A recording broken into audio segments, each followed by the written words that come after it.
YouTube? Hefe coming to you, Captain Awesome's Fish Room, Jeffachroma's Brovi, doing an update video. As y'all saw in the last video, well, first, let's do first things first. Hey, stop licking me, girl.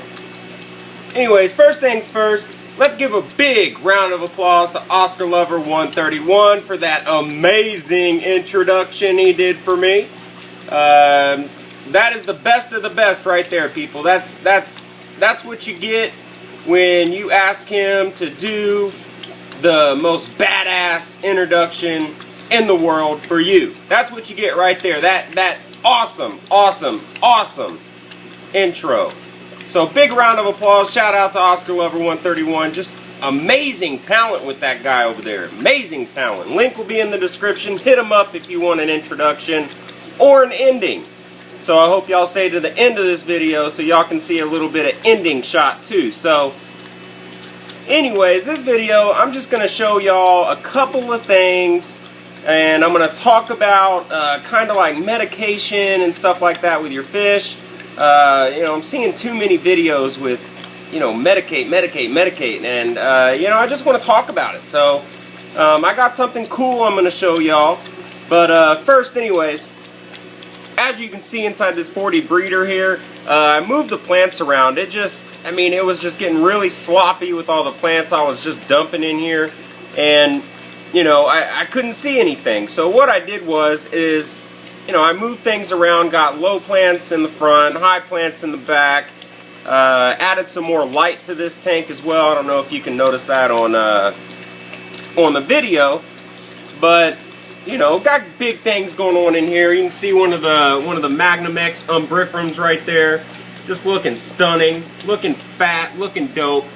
Still have the Feste in here. I have some Feste and some Jags and probably some Umbies going out to a buddy of mine.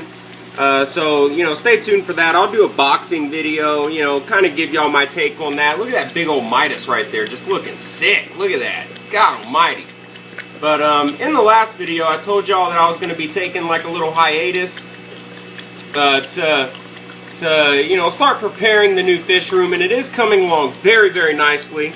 You know, I had a few things come up, as we all do, of course, and you know, it's not completely finished yet.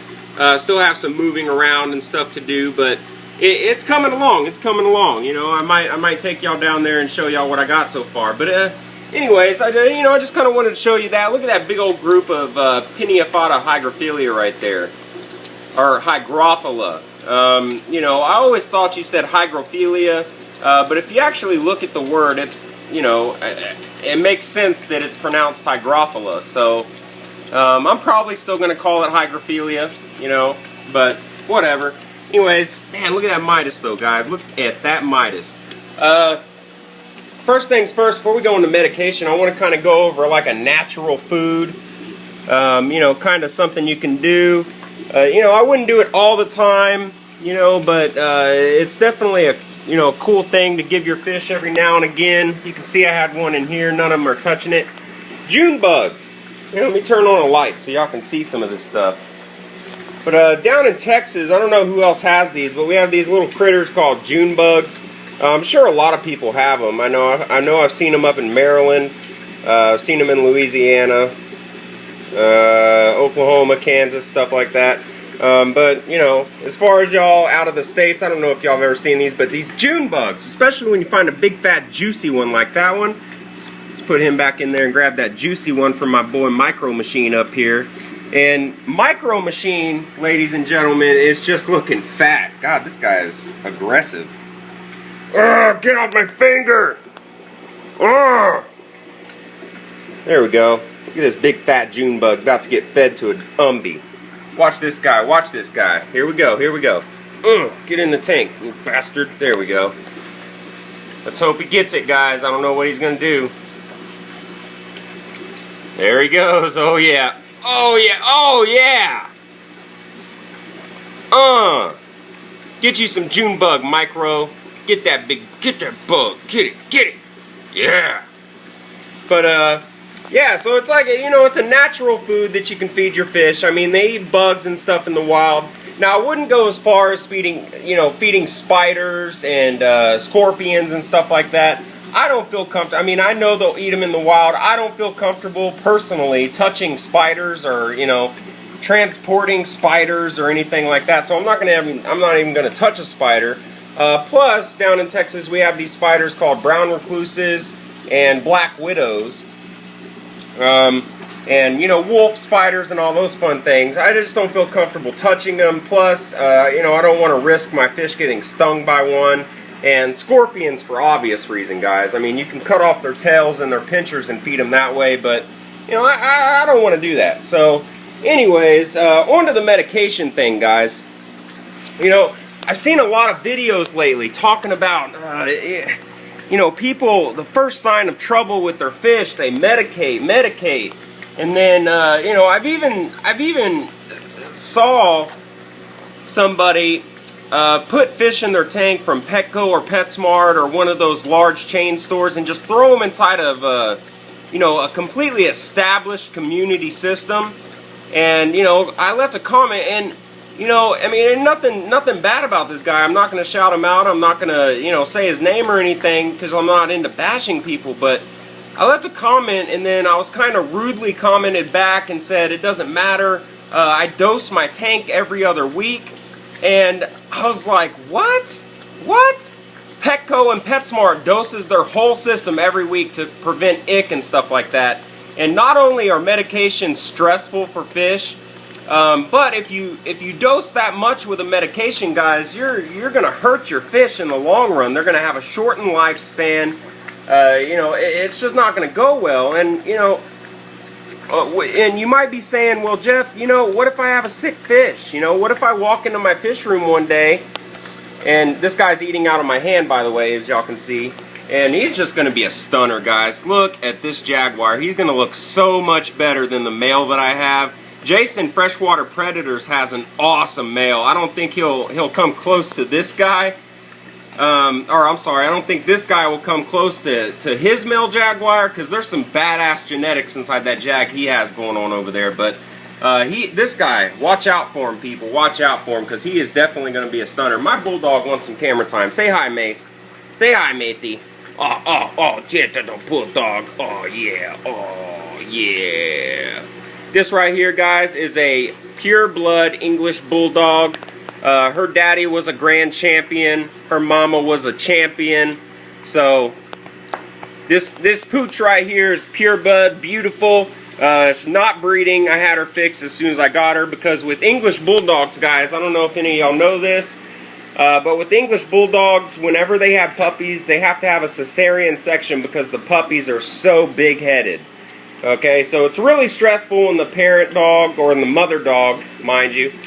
And you know, it's not good for them in my opinion. And you know, I didn't want her to breed her. Okay, so, but anyways, on to the medication thing. We're gonna feed Kronos. What the hell? We're gonna feed Kronos here a June bug. So let's see what he does with it. That guy's a garbage can. Look at him. I mean, this guy loves June bugs. The female hasn't really eaten one yet. I don't know what her deal is. Let's see if Mr. Dovi over here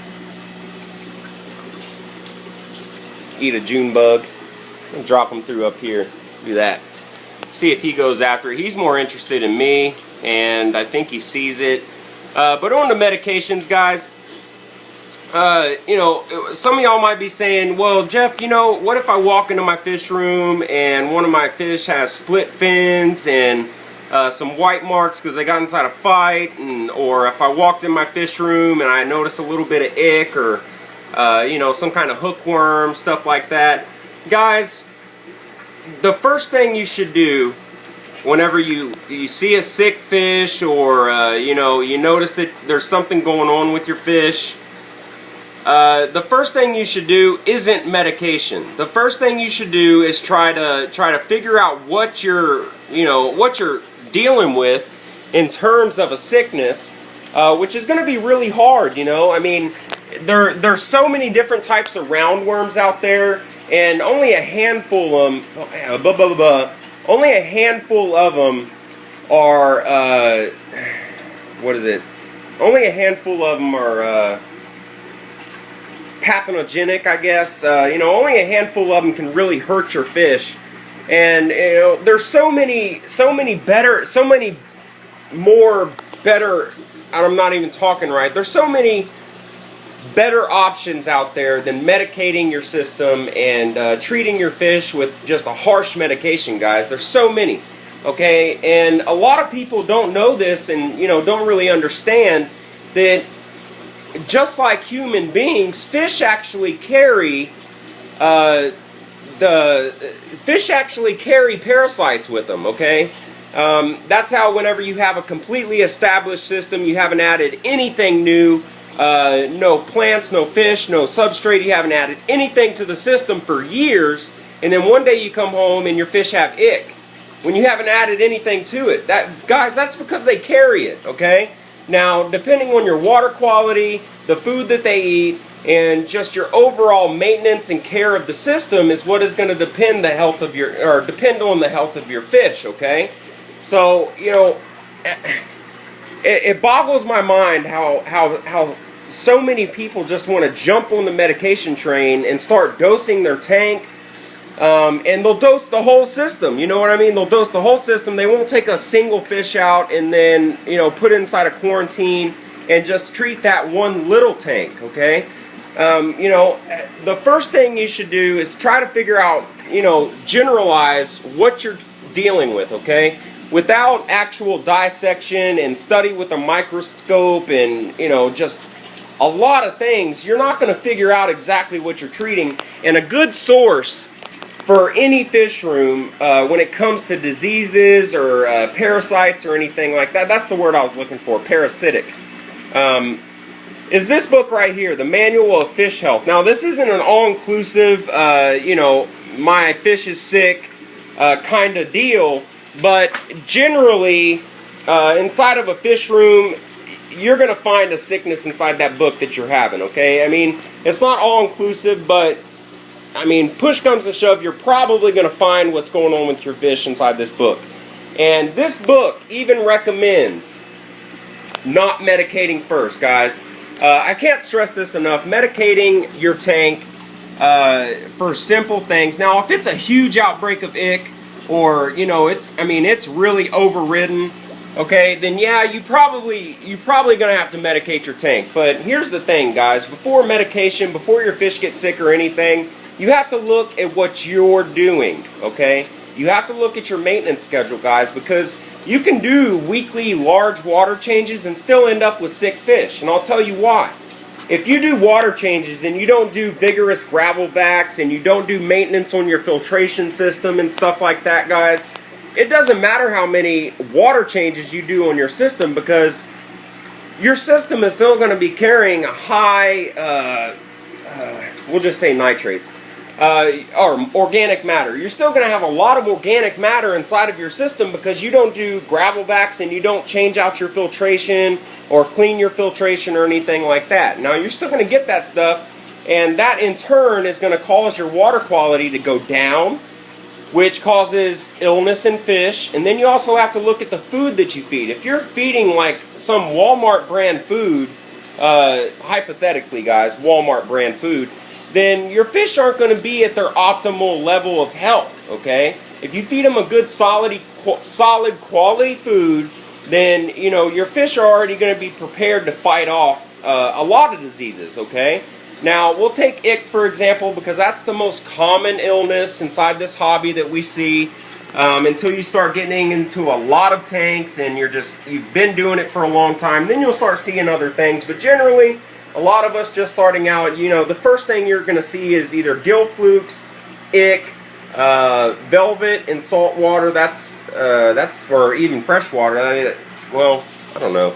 Anyways, I'm tired, guys. But anyways, you know, what you should do first, okay, unless it's a severe outbreak, your fish are just covered with cysts, don't medicate, guys. Raise up your temperature, okay, do a large-scale water change, and, I mean, hit the gravel bed really hard, because the life cycle of an ick parasite, it starts as a cyst, okay?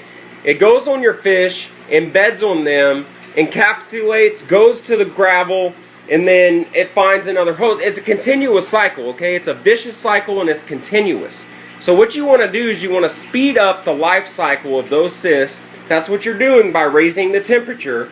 You want to do mad gravel vacs, okay? So once these cysts fall off the fish, they go down to the gravel. You're also going to want to, like, hardcore clean your system, okay? Not your biological. Not your biological, guys. Try to stay off the biological because that's the backbone of your system. That's what keeps your system alive, okay? I mean, that's what processes all the inorganics, the organics, all that stuff. It processes all that and makes your system healthy. So, you know, I mean, you got to clean it a little bit, but you want to not clean it so vigorously as you would the substrate and stuff like that. So you want to start doing that, and if you want to, you can add a little bit of aquarium salt depending on the manufacturer's recommendation on the box, okay? And I guarantee you that you will get rid of ick without having to drop the methylene blue inside your system and stain the seams of your tank, stain your decorations, rocks, and porous rocks will actually suck up that blue color and look ugly as hell, okay? So, you know, that's my problem with that. You know, I mean, I'm not saying I'm completely right, but I bet I have a lot of people that agree with what I'm saying. You know, everybody would rather treat naturally than have to go out and dump a medication inside of their system. Not to mention it's expensive, guys, okay? If you have a huge system, or if you're running a whole fish room on a centralized filtration unit, you're going to have to dose a couple hundred to a couple thousand gallons, okay? And guys, I'm telling you, when you got a medication and you're buying it and you have to dose a system that big, it is expensive, guys. Raise the heat, do some good quality cleaning on your systems, and it'll go away. I promise. I promise it'll go away. Now, the only reason I say if they're like madly infested and, you know, you may want to dose then, that's to actually save more fish, okay? Now, if you have a mad infestation, guys, it didn't happen overnight. You're not paying attention to your system. It didn't happen overnight. You're not going to have a lot of fish just covered in ick parasites overnight, all right? You're not going to have that. It's been going on for a few days at least, and you're just not paying attention. And if you're doing that, then you have some hardcore thinking to do, and, you know, maybe this isn't the hobby for you, okay? But, you know, generally, you know, if you have a mad outbreak and you want to do it the natural way, you may lose a couple fish, but I guarantee you the fish that you're treating naturally are going to have a better rate of survival without treating with a medication. It's ridiculous to treat with a medication. Not to mention some of the species that you may keep may actually be sensitive to some of the medications. So not only are they suffering from ick, but you'll probably kill them with the medication that you're just going to dump in the water because you don't want to take out a fish and put it inside its own tank and treat it. Alright? So that's my rant with medications, guys. You know, I hope it was helpful. Definitely check out this book right here. It's definitely a great thing to have, even if you have one tank, guys. I mean, it has everything from fish lice, tuberculosis, just all kinds of stuff. It's a good, solid, quality book, and it has, you know, plenty of illnesses in there, and it's a good read, as a matter of fact. I mean, it's actually a good read. Man, I don't know what this guy's problem is over here. But, anyways, yeah, that's my rant on medications. I hope it was helpful, guys. You know, just always look for the natural way to treat something, and generally raising the temperature inside of your system. There's actually a few diseases where you can lower the temperature to the bare minimum where your fish will, you know, still be able to live. It's going to be stressful, but if they're suffering from any of those parasites, it's going to be stressful for them anyway. So, you know, there's always a natural way to treat something, guys. I promise you there is. And that's always the best way to go. Alright, so with that said, this is what I'm doing. This is what I've done. Hope y'all enjoyed the video, and we'll see y'all next time. Adios.